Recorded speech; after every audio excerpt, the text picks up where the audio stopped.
Queue న్యూస్లో పనిచేయటకు senior video editors కావాలను సంప్రదించవలసిన నెంబర్లు 8688926084. కార్పొరేట్ వ్యవస్థతో బీఆర్ఎస్ కుమ్మక్కైంది. ఫీజు రెగ్యులేటరీ కమిషన్ రిపోర్ట్ పై జాప్యం చేశారు. కార్పొరేట్ కాలేజీలతో అంటగాగి పేద పిల్లలను మోసం చేసిండ్రు. కాంగ్రెస్ ప్రభుత్వం విద్యా హక్కు చట్టాన్ని అమలు చేయాలి. బీసీలకు బడ్జెట్ అన్టచబుల్ గా మారుతున్నది. బడ్జెట్ లో వారికి ఎక్కువ నిధులు కేటాయించాలి. శాసన మండలిలో ఎమ్మెల్సీ తీర్మానం వలన చాలా మంది అంటున్నారు ఎమ్మెల్సీ అయిన తర్వాత తీర్మానం వలన మాట్లాడట్లేదు. ఇది కాదా మాటలు? బరాబర్ నిండు శాసన మండలిలో చీల్చి చెండాడిండు. బరాబర్ ప్రతి సమస్య పైన మాట్లాడండి, విద్య పైన మాట్లాడండి, వైద్యం పైన మాట్లాడండి. బీసీలకు కేటాయించిన బడ్జెట్ 55% పైన బీసీలు ఉంటే 9,200 కోట్లు ఎట్లా కేటాయిస్తారు? అంటచబులా బీసీలు రాజకీయంగా చెప్పేసి అన్ని విషయాలపైన మాట్లాడిండు తీర్మాన్ మల్లన్న.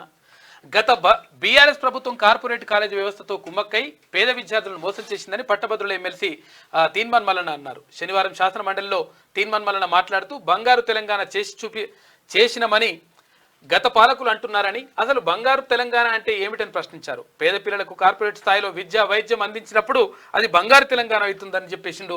కానీ అక్కడ శ్రీ చైతన్య నారాయణ లాంటి కార్పొరేట్ వ్యవస్థలకు, కార్పొరేట్ విద్యా సంస్థలకు కొమ్ము కాసి గతంలో అందులో అక్కడ భాగస్వామ్యం కూడా తీసుకొని, షేర్లు కూడా తీసుకొని ఆరోపణలు ఉన్నాయి గత ప్రభుత్వం పైన. అయితే ఇదంతా కూడా విద్యా హక్కు చట్టంని ఎక్కడ కూడా అమలు చేయడం లేదు. విద్యా హక్కు చట్టం 2009 ఏం చెప్తా ఉందంటే, అక్కడ ఏదైతే ప్రైవేట్ విద్యా సంస్థలు ఉన్నాయో ప్రైవేట్ విద్యా సంస్థల్లో అక్కడ 25% మంది పిల్లలకు ఉచిత విద్య అందించాలనేటువంటిది అందులో ఉంది. ఆ చట్టాన్ని ఎక్కడ కూడా అమలు చేసినటువంటి పరిస్థితులు కనిపించట్లేదు. తర్వాత ఇక్కడ ఫీజు రెగ్యులేటరీ కమిషన్కి సంబంధించి ఎక్కడ కూడా దానికి సంబంధించి అంటే ఫీజులను ఇంత కంట్రోల్ చేసేటువంటి పరిస్థితి లేదు. ఇప్పుడున్నటువంటి ప్రభుత్వం అయినా దీనిపైన ప్రత్యేక దృష్టి పెట్టాల్సిన అవసరం ఉన్నది.